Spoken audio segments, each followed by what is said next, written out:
은혜로우신 하나님, 오늘도 저희들을 새벽에 깨우시고 하나님을 예배할 수 있도록 인도하여 주시니 감사합니다. 우리 예배를 받아주시고 은혜 풍성히 내려 주옵소서. 예수님 이름으로 기도드립니다. 아멘.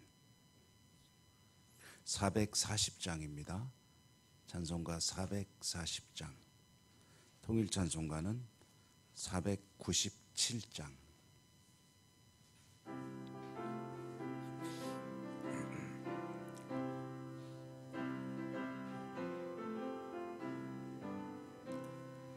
어디든지 예수 나를 이끌면 어디든지 예수 함께 가려네.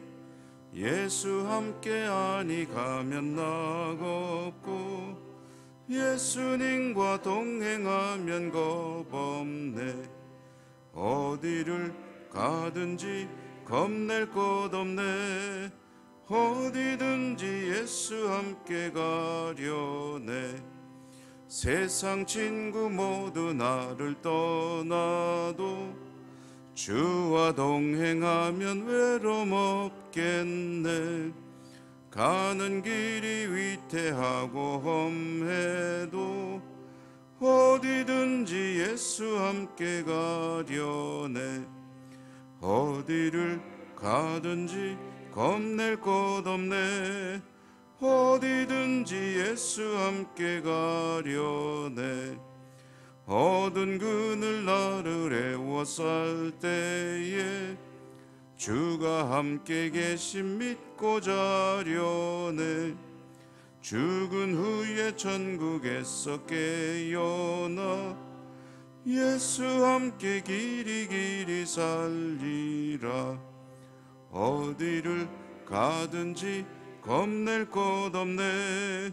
어디든지 예수 함께 가려네.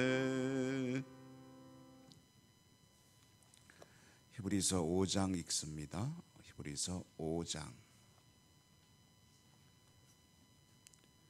1절에서 10절까지 읽겠습니다.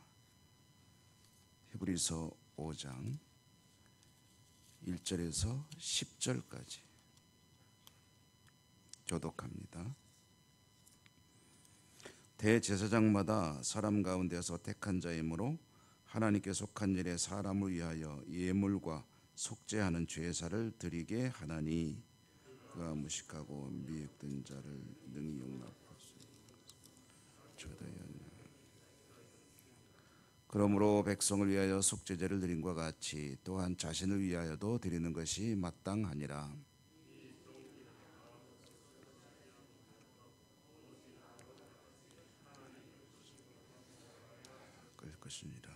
또한 이와 같이 그리스도께서 대제사장 되심도 스스로 영광을 취하심이 아니요 오직 말씀하시니가 그에게 이르시되 너는 내 아들이니 내가 오늘 너를 낳았다 하셨고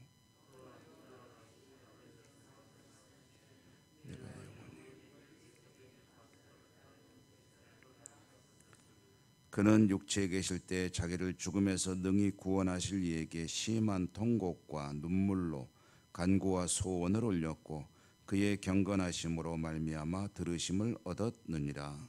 그가 순종함을 배워서 온전하게 되셨은즉 자기에게 순종하는 모든 자에게 영원한 구원의 근원이 되시고 하나님께 멜기세덱의 반차를 따른 대제사장이라 칭하심을 받으셨느니라. 아멘. 주님 은혜가 함께 하시기를 기원합니다.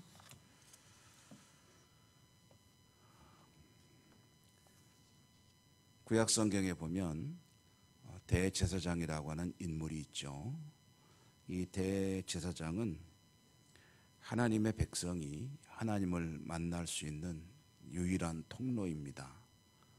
대제사장을 통해서 하나님의 메시지와 음성도 듣고, 물론 선지자도 있지만 선지자는 특별한 경우에 나타나는 사람이고 통상적인 경우에는 대제사장이 그 일을 다 합니다. 하나님으로부터 하나님의 말씀을 듣고 하나님의 어떤 은혜를 입고 하는 통로, 그리고 이제 하나님의 백성이 하나님께 나가서 은혜를 입고 싶어 제사를 지낼 때 대제사장을 통해서 제사를 지내고, 그러니까 하나님을 만날 수 있는 통로입니다. 그런데 대제사장이 그렇게 큰 일을 하는 사람이지만 대제사장도 사람이기 때문에 약하죠. 연약함을 그대로 다 가지고 있습니다. 그래서 대제사장 본인도 하나님으로부터 은혜를 입어야 정결함, 경건함을 유지할 수 있고 또 사명을 감당할 수 있는 거죠. 제사를 드리는데 백성들을 위해서 제사를 드리는 것은 물론이고 자신을 위해서 먼저 제사를 드리는 것이 또 제사장에게 중요한 일 중에 하나입니다. 이스라엘의 절기들이 많이 있는데 그중에 대속죄일이라고 하는 날이 있습니다. 이 날은 속죄일 중에서도 대자가 붙었잖아요. 큰 대자. 그러니까 이스라엘 온 백성들이 하나님께 나가서 이제 죄 용서를 받는 큰 제사를 드리는 날이다. 이렇게 보면 되겠죠. 크다는 것은 뭐 위대하다 이런 뜻이 아니라 규모가 크다는 뜻이 되겠습니다. 그때 제일 먼저 하는 일이 뭐냐면 대제사장이 본인을 위해서 하나님께 속죄의 제사를 드리는 것이다. 사실 자기가 뭘 알고 모르고를 떠나서 우리가 예배 때마다 잘 모르는 죄와 허물에 대해서도 하나님께 고백하듯이 알고 모르고 떠나서 사람은 근본적으로 말하자면은 길을 걷다 보면 발에 먼지가 묻을 수밖에 없듯이 이제 죄라는 것이 달라붙게 되어 있습니다. 그러므로 자신을 위해서 먼저 속죄 제사를 드리고 또 그 백성들을 위해서 중보의 사역을 하는 것이 대제사장입니다. 대제사장은 하나님을 만나는 유일한 통로다. 그런데 이제 그 완전한 대제사장, 이 제사장이 이제 부족하고 허물이 있고 그리고 제사가 완전하지가 않죠. 이것은 임시 변통입니다. 그러니까 살면서 계속 죄를 짓기 때문에 일정 기간 지나면 또 이제 하나님께 제사를 드림으로 죄 사함을 받고 또 지내다가 또 죄가 쌓였다 싶으면 하나님께 나가서 제사를 드리고 1년에 남자들이 3차례 반드시 하나님께 나가서 이제 제사를 드리게 돼 있죠.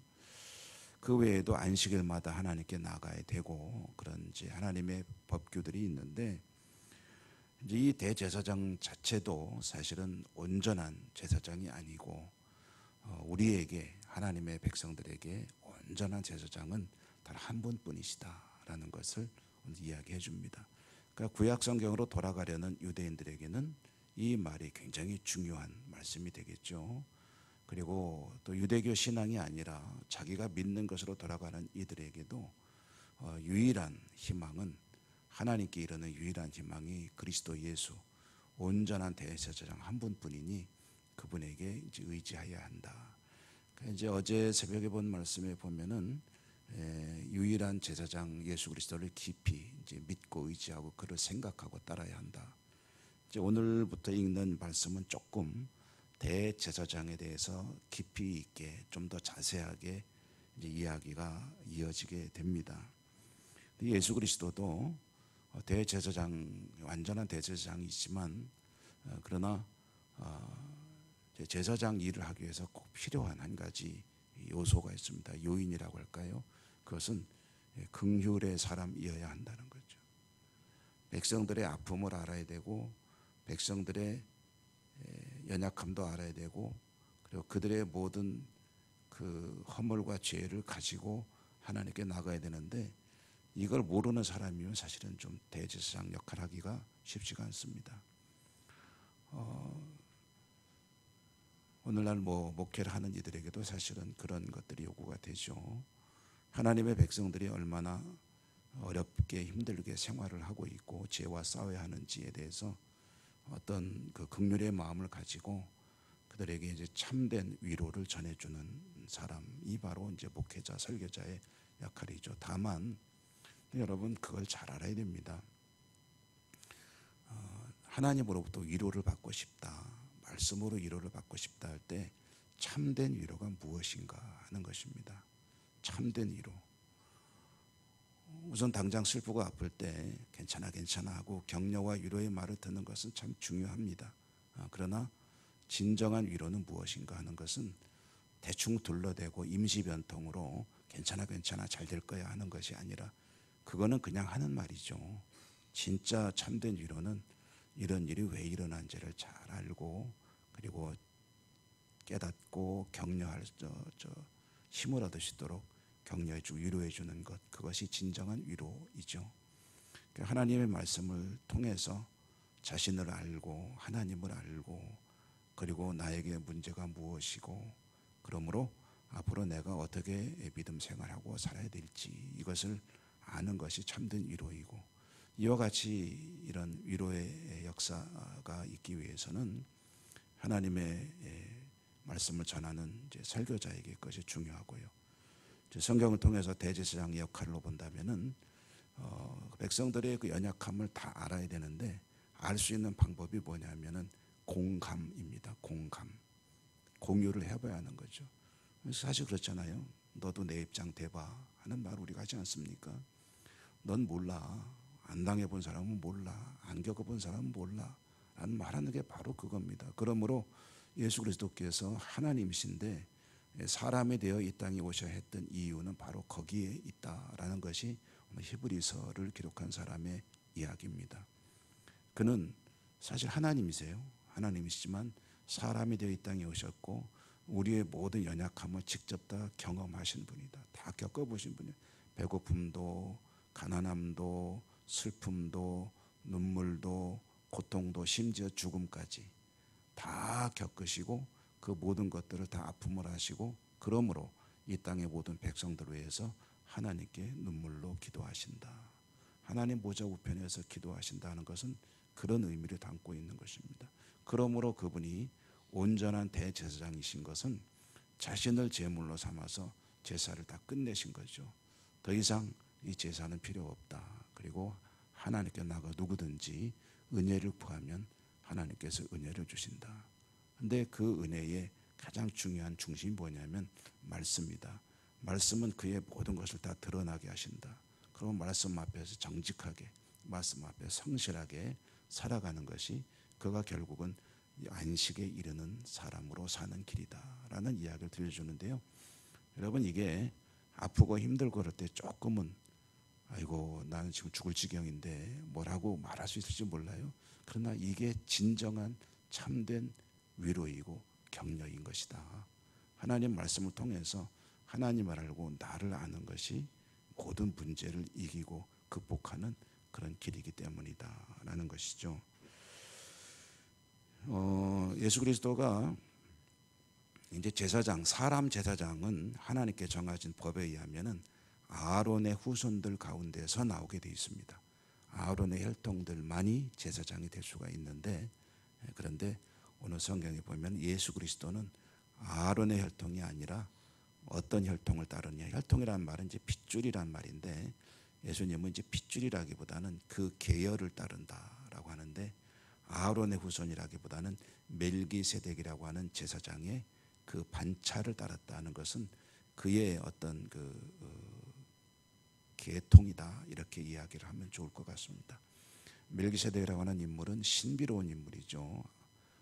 아브라함이 자기 조카 롯이 이제 전쟁 포로로 끌려갔을 때 자기 사병들을 이끌고 가서 이제 찾아오죠. 구해옵니다. 구해올 때 이제 도중에 한 제사장이 그를 찾아오게 되는데, 그러니까 멜기세덱이라고 하는 신비로운 인물, 그가 아브라함에게 복을 빌어주고 그리고 아브라함으로부터 예물을 받고 하는 그런 장면이 창세기 기록이 되어 있는데요. 그 멜기세덱의 반차를 따랐다는 것은 하나님께서 직접 세우신 제사장이다. 아론의 혈통을 따르라는 인간에게 주신 어떤 법규에 따르는 것이 아니라 하나님께서 신비로운 인물 멜기세덱을 세우신 것처럼 하나님 아들 직접 독생자 예수 그리스도를 제사장으로 세우셨다. 그래서 그를 통해서 하나님을 만날 수 있는 인물이다. 완전한 제사장인 것이죠. 이 제사장 이야기는 우리가 며칠 더 읽을 겁니다. 며칠 더 읽을 텐데, 제사장, 그를 통해서 하나님 만나시는 유일한 우리의 중보자가 되시는 그리스도, 오늘도 여러분 그리스도를 의지하고 믿음으로 승리하시는 복된 하루가 되시기를 주님 이름으로 축복합니다. 은혜로우신 하나님, 우리에게 대제사장이 있으니 그분은 불완전한 임시적인 제사장이 아니라 온전한 그런 제사장이라는 것을 말씀을 통해서 듣습니다.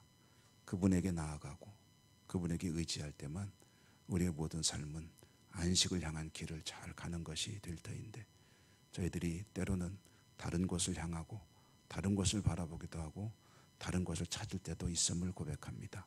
연약한 저희들 불쌍히 여겨 주시고 오직 주 예수 그리스도 그의 말씀 통해서 늘 믿음으로 승리하는 복된 삶을 살 수 있도록 인도하시고 축복해 주옵소서.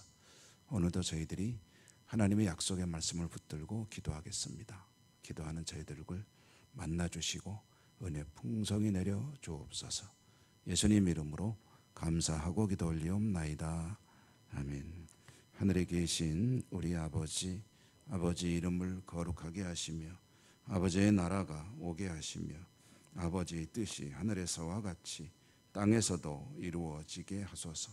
오늘 우리에게 일용할 양식을 주시고 잘못한 사람을 용서하여 준 것 같이 우리 죄를 용서하여 주시고 우리를 시험에 빠지지 않게 하시고 악에서 구하소서. 나라와 권능과 영광이 영원히 아버지의 것입니다. 아멘. 오늘도 주신 말씀을 기억하시며 기도하시고 여러분의 소원 아뢰시고 또 우리가 함께 기도하는 여러 가지 기도 제목들을 하나님께 간절하게 간구해 주시기 바랍니다. 특별히 아픈 분들에 대한 기도 빼놓지 마시기 바라고요. 기타 여러 가지 기도 제목들이 있습니다. 하나하나 하나님께 아뢰시기 바랍니다. 주여 한번 부르고 기도하겠습니다. 주여